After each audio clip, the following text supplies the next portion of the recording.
মাস্কেট bank অ্যাপসে আসার পরে এখানে সাইন আপে ক্লিক করবেন। সাইন আপে ক্লিক করার পরে এখানে আবার সাইন আপে ক্লিক করবেন। ক্লিক করার পর এখানে পরে আপনার ফোন নাম্বার যেটা, সেই নাম্বারটা, যে নাম্বারে অ্যাকাউন্ট খুলছেন সেই নাম্বারটা দিয়ে দিবেন। নাম্বারটা দেওয়ার পর আপনার কার্ডের উপর যে 16 ডিজিটের নাম্বার থাকে নাম্বারটা বসিয়ে দিবেন। ব্যাংক কার্ডের যে 4 ডিজিটের পাসওয়ার্ড থাকে সেটা এখানে বসিয়ে দিবেন। বসিয়ে দিয়ে আপনার নিচে কন্টিনিউ অ্যাকাউন্টের নিচের দিকে আসবেন। এখানে আবার কন্টিনিউতে টিপ দিবেন।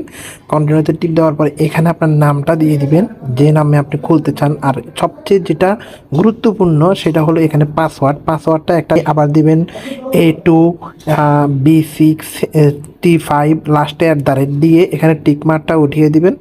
সেম নিচে দিয়ে টিকমার্কটা উঠিয়ে কন্টিনিউতে ক্লিক করবেন। কন্টিনিউতে ক্লিক করার পর একটা স্ক্রিনশট নিয়ে নেবেন, কারণ এই পাসওয়ার্ডটা পরবর্তীতে আপনার আবার লাগতে পারে।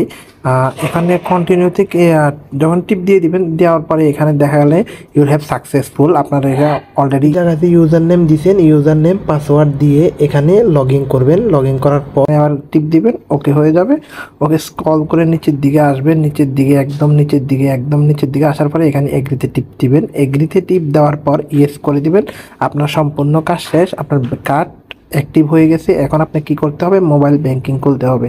তো মোবাইল ব্যাংকিংটা কিভাবে খুলবেন সেটা দেখিয়ে দিচ্ছি। তো এখানে আপনি প্রথমত ক্লিক করবেন। ক্লিক করার পরে এখানে দেখবেন মোবাইল পেমেন্ট, এখানে ক্লিক করার ওকে করবেন। ওকে করার পর এখানে ওকে আসবে। ওকে আসার পরে এখানে আপনি ক্লিক করবেন। ক্লিক করার পর এখানে আপনি আপনার যে ব্যাংক অ্যাকাউন্ট নাম্বারটা, এখানে ক্লিক করার পরেই আপনি এখানে ব্যাংক অ্যাকাউন্ট নাম্বারটা চাইবে, বাট আপনি ব্যাংক অ্যাকাউন্ট নাম্বারটা দিয়ে দিবেন। দিয়ে দেওয়ার পরেই আর নিচে এখানে একটা নাম লিখতে হবে। এখানে নামটাও একটু এদিক সেদিক করে নামটা দিয়ে দিবেন। এই বড় হাতের, ছোট হাতের একটা অঙ্ক 1 2 3 এরকম যে কোনো, মানে একটা অঙ্কা দিয়ে এখানে টিকমার্কটা উঠিয়ে দিবেন। টিকমার্কটা উঠিয়ে দিবেন। দেওয়ার কন্টিনিউতে ক্লিক করবেন। কন্টিনিউতে ক্লিক করার পরে এগ্রিতে ক্লিক করে এখানে আপনার এটাও একটা ওটিপি আসবে। ওটিপি আসার পরে এটা অটোমেটিকলি ঠিক হয়ে যাবে। আর এখানে কন্টিনিউতে টিপ দিবেন, সাকসেসফুল। আমার মোবাইল আমি আপনার এই অ্যাপসটা এটা ফিঙ্গারপ্রিন্ট কীভাবে দিবেন, আপনি উপরে যে 3 ডট এখানে ক্লিক করবেন। এখানে ক্লিক করার পর নিচে সেটিংসে ক্লিক করবেন। এখানে ফিঙ্গারপ্রিন্ট দেওয়া আছে, আপনি ফিঙ্গারপ্রিন্টে টিপ দিবেন। টিপ দেওয়ার পরে এই টিকমার্কটা উঠিয়ে দিবেন। উঠিয়ে দেওয়ার পরে ইয়েস করবেন। ইয়েস করার পরে এখানে আপনার ফিঙ্গারপ্রিন্টটা দিয়ে দিবেন। ফিঙ্গারপ্রিন্ট দিয়ে দিলেই তাহলে পরবর্তীতে আপনি যে কোনো সময় এটাতে ঢুকতে গেলেই আপনি ফিঙ্গারপ্রিন্টের মাধ্যমে ঢুকতে পারবেন। তবে সব শেষে এখানে একটা ওটিপি আসবে। ওটিপি আসার পর আপনার কাজটা হয়ে যাবে।